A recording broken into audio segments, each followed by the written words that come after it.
দেখুন, ভোটের দিন ঘোষণা হতেই দেশ জুড়ে লাগু হয়ে গেছে কড়াকড়ি নিয়ম। লোকসভা ভোটের দিন কিন্তু ঘোষণা করা হয়ে গেছে, কোন জেলায় কবে তারিখটাও কিন্তু জানিয়ে দেওয়া হয়েছে।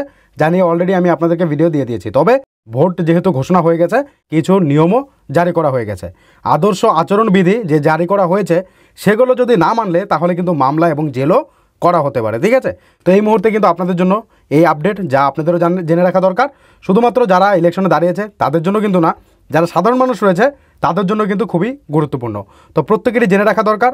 তার কারণে আজকের এই ভিডিও অবশ্যই লাস্ট অব্দি কন্টিনিউ করবেন, অন্যদের শেয়ার করে জানানোর চেষ্টা করবেন। তো সারা দেশ জুড়েই কিন্তু এই নিয়ম কার্যকর। ঠিক আছে, শুধুমাত্র যে পশ্চিমবঙ্গে তা কিন্তু না, সারা দেশ জুড়েই কিন্তু, কারণ যেহেতু ভোটের দিন ঘোষণা হয়ে গেছে তো এই নিয়ম কিন্তু লাগু হয়ে গেছে।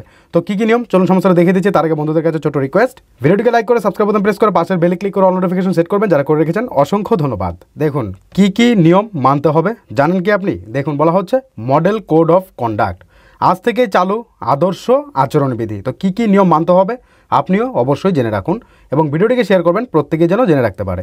লোকসভা ইলেকশন 2024 অলরেডি ঘোষণা হয়ে গেছে, কবে কোথায় হচ্ছে। তো এই নিয়ে ডেডিকেটেড ভিডিও দেওয়া আছে, চ্যানেলে ভিজিট করে দেখে নিতে পারেন। ভারতীয় সংবিধানে 324 অনুচ্ছেদের অধীনে দেশে শান্তিপূর্ণ নির্বাচন করার জন্য জাতীয় নির্বাচন কমিশন আদর্শ আচরণবিধি চালু করে। ঠিক আছে, 324 অনুচ্ছেদের অধীনে নিয়ম সেটা চালু করা হয়। ঠিক আছে, এবার দেখুন বলা হচ্ছে 1960 সালে কেরল বিধানসভা নির্বাচনে প্রথম আদর্শ আচরণবিধি বা মডেল কোড অফ কন্ডাক্ট চালু করা হয়েছিল। এরপরে 1962 সালে লোকসভা নির্বাচনে সমস্ত দলকেই এই বিধি অনুসরণ করার নির্দেশ দেয় নির্বাচন কমিশন। এই যে 2024 সালেও লোকসভা ভোটের দিনক্ষণ ঘোষণা করা হতেই এই যে মডেল অফ কন্ডাক্ট মানার নির্দেশ দিয়েছে, প্রত্যেককেই মানতে হবে। ঠিক আছে, তো দেখুন বলা হচ্ছে model code of conduct vote ঘোষণা হতেই জারি আদর্শ নির্বাচনী আচরণবিধি। কি এই মডেল কোড অফ কন্ডাক্ট? তো এই বিষয়টা কি? এই মুহূর্ত থেকে দেশ জুড়ে লাগু হয়ে গিয়েছে মডেল কোড অফ কন্ডাক্ট, অর্থাৎ আদর্শ নির্বাচনী আচরণবিধি। ইতিমধ্যেই লোকসভা ভোটের দিনক্ষণ ঘোষণা করেছে নির্বাচন কমিশন। 7 দফায় ভোট ঘোষণা করেছে নির্বাচন কমিশন। আগামী 19 এপ্রিল থেকে শুরু হচ্ছে ভোট, চলবে আগামী 1 জুন পর্যন্ত। লোকসভার ফল ঘোষণা হবে আগামী 4 জুন। ঠিক আছে, 19 এপ্রিল থেকে শুরু হচ্ছে ভোট, 1 জুন পর্যন্ত চলবে, আর তার রেজাল্ট অর্থাৎ ফল ঘোষণা করা হবে 4 জুন। ঠিক আছে, তো এ নিয়ে ভিডিও দেওয়া আছে, চ্যানেলে ভিজিট করে দেখে নিতে পারেন। সমস্ত রাজনৈতিক দলগুলিকে প্রচারের ক্ষেত্রে এই নির্বাচনী বিধি বা মডেল কোড অফ কন্ডাক্ট মেনে চলতে হবে, যা সঠিকভাবে পালিত না হলে বা কোনো নিয়ম লঙ্ঘন করা হলে সংশ্লিষ্ট রাজনৈতিক নেতার বিরুদ্ধে কড়া পদক্ষেপ গ্রহণ করা হতে পারে নির্বাচন কমিশন। ঠিক আছে, গ্রহণ করতে পারে নির্বাচন কমিশন। ঠিক আছে, এছাড়াও সাধারণ মানুষ যারা রয়েছে তাদের জন্যও কিন্তু নিয়ম রয়েছে। কি কি সমস্যাটা জানবেন লাস্ট অবধি দেখুন। আদর্শ নির্বাচনী আচরণবিধি কতদিন লাগু থাকবে? শনিবার দুপুর 3টে থেকেই লাগু হয়েছে লোকসভা ভোটের মডেল কোড অফ কন্ডাক্ট, যতদিন না নির্বাচনী প্রক্রিয়া সম্পন্ন হচ্ছে, অর্থাৎ নির্বাচনের ফল প্রকাশ পর্যন্ত এই বিধি বলবৎ থাকবে। এক্ষেত্রে সেই তারিখটি লোকসভা নির্বাচন 2024-এর ক্ষেত্রে গোটা দেশ জুড়ে কার্যকর হবে আদর্শ নির্বাচনী আচরণবিধি। সারা দেশ জুড়ে কিন্তু কার্যকর হচ্ছে। এবার আদর্শ আচরণবিধিতে কি কি নিষিদ্ধ, কি কি করা যাবে না, কি কি নিয়ম রয়েছে দেখুন। প্রথমে বলা হচ্ছে আদর্শ আচরণবিধি চালু হলে সরকারের মন্ত্রীরা সরকারি খরচে কোনো নির্বাচনী সমাবেশ করতে পারবেন না। সরকারের টাকায় কোনো নির্বাচনী সমাবেশ করতে পারবে না। এই সময়ে মন্ত্রীরা তাদের বাসভবন থেকে অফিসে যাওয়ার জন্য শুধুমাত্র সরকারি যানবাহন ব্যবহার করতে পারেন। এই গাড়ি নির্বাচনী সমাবেশ ও সফরে ব্যবহার করা যাবে না। ঠিক আছে, এই নিয়মটাও তাদেরকে অবশ্যই মানতে হবে। তারপর দ্বিতীয়ত বলা হচ্ছে আচরণবিধি কার্যকর হওয়ার পর কোনো রাজনৈতিক দলের সুবিধা হয় এমন কোনো কাজে জনগণের টাকা ব্যবহার করা যাবে না। এছাড়াও সরকারি ঘোষণা, তারপর উদ্বোধন, এরপর ভিত্তিপ্রস্তর স্থাপন ইত্যাদি সব ধরনের অনুষ্ঠান স্থগিত রাখতে হবে। ঠিক আছে, সরকারি কোনো রকম কোনো ঘোষণা করতে পারবে না, কোনো প্রকল্পের উদ্বোধন করতে পারবে না, এই সমস্ত কিছু কিন্তু তারা করতে পারবে না। তারপর মন্দির, মসজিদ, গির্জা, গুরুদ্বার বা কোনো ধর্মীয় স্থান নির্বাচনী প্রচারে ব্যবহার করা যাবে না। যে কোনো ধর্মীয় স্থান কোনোভাবেই নির্বাচনী প্রচারে ব্যবহার করা যাবে না, এটাও কিন্তু এই আইনের মধ্যেই পড়ে। এই জিনিসটাও কিন্তু তারা করতে পারবে না। ঠিক আছে, সাধারণ মানুষও কিন্তু এটা করতে পারবে না। এরপর আচরণবিধির অধীনে সরকার কোনো সরকারি কর্মকর্তা বা কর্মীকে বদলি বা পদচ্যুত করতে পারে না। যদি বদলি খুবই গুরুত্বপূর্ণ হয় তবে জাতীয় নির্বাচন কমিশনের অনুমতি নিতে হবে। যদি বদলির খুবই প্রয়োজন হয় তাহলে কিন্তু জাতীয় নির্বাচন কমিশনের অনুমতি নিতে হবে, তারপর কিন্তু তাকে বদলি বা পদচ্যুত করতে পারবেন। বুঝতে পারছেন, এই যে নিয়মটা এটাও কিন্তু তাদেরকে মেনে চলতে হবে।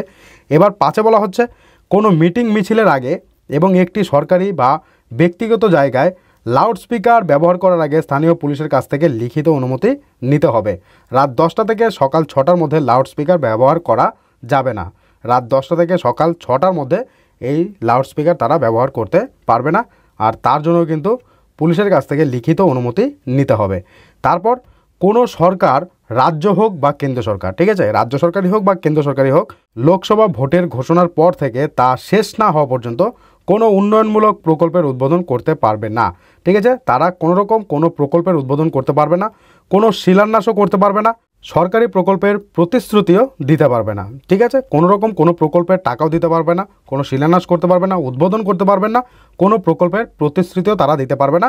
ঠিক আছে, সরকারি আধিকারিকরা কোনো প্রকল্পের জন্য বাজেট বরাদ্দ করতে পারবে না। সরকার কোনো প্রকল্পের জন্য তারা বাজেটও কিন্তু বরাদ্দ করতে পারবে না, সেটা যে প্রকল্পই হোক, নতুন হোক পুরনো হোক, তার জন্য বাজেটও বরাদ্দ করতে পারবে না। তো এই সমস্ত নিয়ম কিন্তু মেনে চলতে হবে, আদারওয়াইজ কিন্তু সমস্যা হবে। এবার আচরণবিধি লঙ্ঘন হলে কি হবে? এ সমস্ত নিয়ম যদি কেউ না মানে তাহলে কি হবে?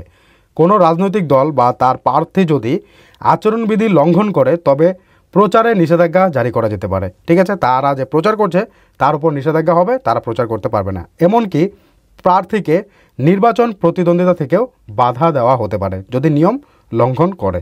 তারপর আদর্শ আচরণবিধি লঙ্ঘন করলে প্রার্থীর বিরুদ্ধে ফৌজদারি মামলা করা যায়, এমনকি জেলে পাঠানোরও বিধান রয়েছে। এই নিয়ম সাধারণ মানুষের ক্ষেত্রেও প্রযোজ্য। ঠিক আছে, কেউ যদি এই সমস্ত নিয়ম না মানে তাহলে কিন্তু তার বিরুদ্ধে ফৌজদারি মামলাও করা যাবে এবং তাকে জেলে পাঠানোরও কিন্তু নিয়ম রয়েছে, অর্থাৎ বিধান রয়েছে। এই নিয়ম সাধারণ মানুষের জন্য কিন্তু প্রযোজ্য, তাই অবশ্যই মাথায় রাখবেন বিষয়গুলো। তারপর দেখুন, আচরণবিধি শুধু রাজনৈতিক দল বা প্রার্থীদের মধ্যে সীমাবদ্ধ নয়, সাধারণ মানুষের ক্ষেত্রেও প্রযোজ্য। অর্থাৎ কোনো ব্যক্তি যদি কোনো রাজনৈতিক দল বা নেতার হয়ে প্রচার করেন তাকেও এই নিয়মগুলি মেনে চলতে হবে। আপনি কোনো দলের সমর্থক, আপনাকেও কিন্তু এই সমস্ত নিয়মগুলো মেনে চলতে হবে, আদারওয়াইজ আপনিও কিন্তু সমস্যায় পড়বেন। তাই এই নিয়মগুলো আনা হয়েছে যেন একদম শান্তিপূর্ণভাবে ভোটটা করা যায়। তো এটা আপনার কি মতামত অবশ্যই জানাবেন। এই নিয়মগুলো কিন্তু প্রত্যেকেরই মানা দরকার। ঠিক আছে, এবার কেন জারি করা হয় আদর্শ নির্বাচনী আচরণবিধি? কোনো রাজনৈতিক দল যাতে ভোটারদের কোনোভাবেই ভোট প্রক্রিয়া চলাকালীন প্রভাবিত না করতে পারে এবং সমস্ত রকমের অপ্রীতিকর ঘটনা এড়ানো যেতে পারে, তার জন্যই এই মডেল কোড অফ কন্ডাক্ট জারি করা হয়। ভোটের প্রচার থেকে শুরু করে ইশতেহার প্রকাশ সব ক্ষেত্রে রাজনৈতিক দলগুলিকে নির্দিষ্ট কিছু নিয়ম মেনে চলতে হয়।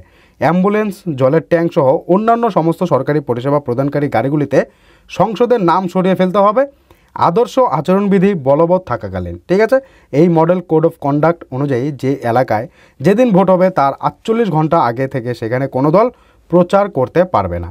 ঠিক আছে, তো এই ছিল আপনাদের জন্য একটা গুরুত্বপূর্ণ আপডেট যে কী কী নিয়মগুলো মানতে হয় প্রত্যেকেরই, যা আপনাদের সঙ্গে শেয়ার করা দরকার, তার জন্যই আজকের এই ভিডিও। তো এখান থেকে আপনার কি মতামত অবশ্যই জানাবেন, ভিডিওটিকে শেয়ার করবেন, সবাই যেন আপডেট সম্পর্কে জানতে পারে। এমনই আপডেট পেতে অবশ্যই চ্যানেলটিকে সাবস্ক্রাইব করে রাখবেন।